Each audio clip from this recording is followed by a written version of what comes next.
Salut les petits cookers. Alors aujourd'hui mes petites gougères, pâte à choux pour l'apéritif. On met 250 g d'eau. On met 75 g de beurre.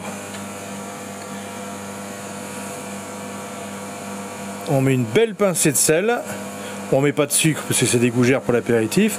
Et on fait fondre le beurre dans l'eau. Je rajoute une petite touche de curry. Vous savez que c'est monsieur épice, hein. Donc un petit peu d'épices, un petit peu de curry directement dans mon eau et mon beurre. Voilà. Et là je mets 150 g de farine. Et je vais dessécher la pâte. Donc quand vous desséchez la pâte sur le feu, vous savez jamais quand est-ce qu'il faut l'enlever et tout. Il faut la dessécher à fond pendant 5 minutes. Pendant 5 bonnes minutes. Vous la laissez sur le feu vif pendant 5 bonnes minutes. Voilà, et comme ça vous êtes sûr que votre pâte est bien desséchée. Plus vous allez enlever de l'eau à vos choux, plus ils vont monter et se développer au four grâce aux œufs et compagnie. Donc il faut bien la dessécher parce que s'il y a encore trop d'eau, et ben vos choux ils vont moins bien monter. Il y aura trop d'eau par rapport à l'évaporation du chou dans le four et du coup vos choux retombent à la sortie du four. Donc on dessert pendant 5 minutes, on dessèche à mort. Voilà. Ensuite on débarrasse dans un récipient et on va mettre les œufs, la pâte chaude, hein, pas la peine de la faire refroidir, et on casse un œuf à la fois, on mélange jusqu'à ce que l'œuf soit complètement intégré à la pâte à choux, et après une fois qu'il est bien intégré, on met le deuxième œuf et troisième et quatrième. Donc là on va mettre 4 œufs entiers en tout. Donc là vous voyez, vous remuez bien.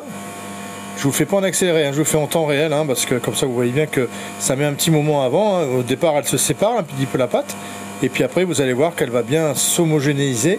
Oh, je l'ai dit de super bien d'un coup, c'est magnifique. Et du coup voilà, vous voyez là, donc elle devient ferme et bien, voilà. Et là on va remettre le deuxième œuf, et on va faire ça jusqu'au quatrième œuf, en mettant 4 œufs, et à chaque fois on remue.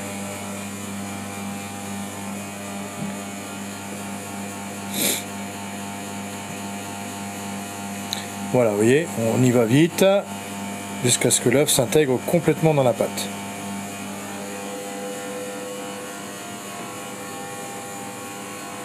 Voilà.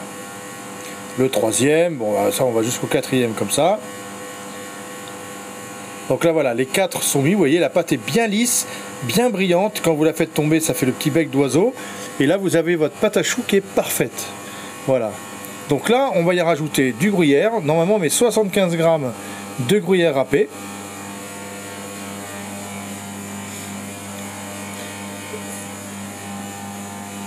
« 75 g. Et moi, je vais rajouter du parmesan râpé également.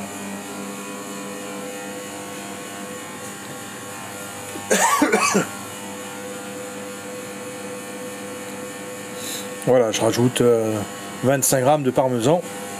Après on met pas non plus une tonne de fromage, hein, sinon la pâte elle monte plus, hein.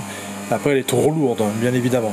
Donc 75 et 30 g de parmesan, ça suffit très bien. Donc voilà, notre pâte à choux est prête à être étalée, vous voyez, hein, c'est normal, il y a le fromage et tout, hein, voilà. Elle est magnifique, on la met dans une poche, voilà. On remplit la poche.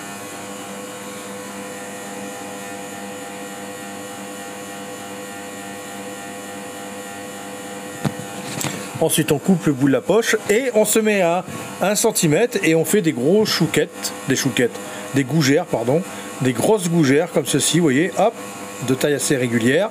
Donc avec le fromage, bien sûr, vous avez toujours la petite pointe qu'on va enlever ensuite avec la dorure, avec le pinceau.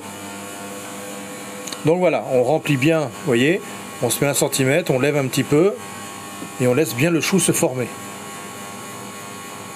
Voilà. Donc là on fait une bonne trentaine de gougères, hein, facile, avec 250 g d'eau au départ. Et voilà, on a toutes nos gougères de fête. Et là avec le pinceau, on va aplatir la pointe et dorer en même temps nos choux avec un jaune d'œuf, hein. Je mets que du jaune d'œuf, hein. Je mets pas un œuf entier, je mets du jaune d'œuf, ça va les dorer un petit peu plus. Voilà, vision de près maintenant.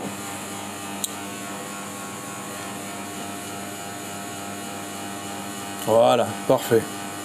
Et donc à la fin, je vais mettre encore, juste pour saupoudrer, alors il y en a qui mettent des graines de sésame, des choses comme ça, mais moi je vais mettre du parmesan râpé encore dessus, pour redonner un petit goût de parmesan qui va être un petit peu grillé.